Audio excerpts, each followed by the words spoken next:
সম্মানিত গাইস, মহান রব্বুল আলামিন সূরা তাকাসুরের ৮ নং আয়াতে ঘোষণা করেন, আউযু বিল্লাহি মিনাশ শাইতানির রাজিম, বিসমিল্লাহির রহমানির রহিম,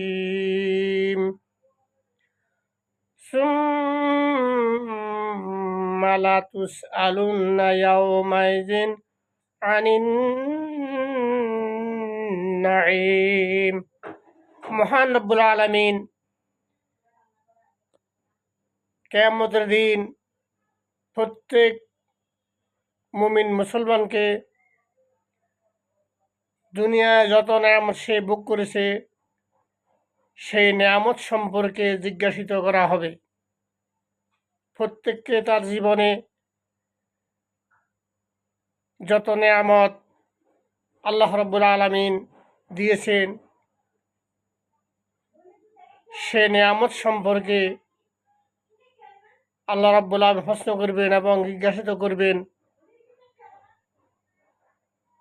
আমরা চাল, ডাল, লবণ, তেল, পানি, আটা, ঘি, ময়দা, তরু, তরকারি, মাছ, মাংস, যত ধরনের স্ত্রী, পরিবার, পরিজন, ছেলে মেয়ে সব কিছু সম্পর্কে মহান রব্বুল আলামিন জিজ্ঞাসা করবেন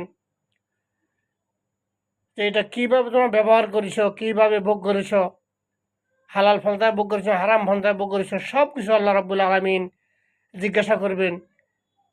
মহান রব্বুল আলামিন আমাদেরকে যেন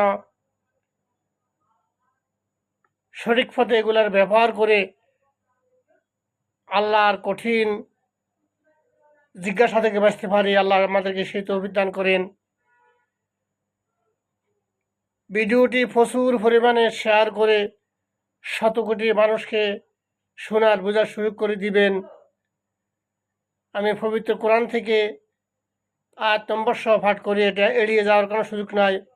দয়া করে আপনারা ভিডিওটাকে শেয়ার করে অসংখ্য সহভাগী হবেন এবং শত কোটি মানুষকে দেখার জানার সুযোগ করে দিবেন। ইউটিউবে আপনারা দয়া করে সাবস্ক্রাইব করে দিবেন। আল্লাহ হাফেজ।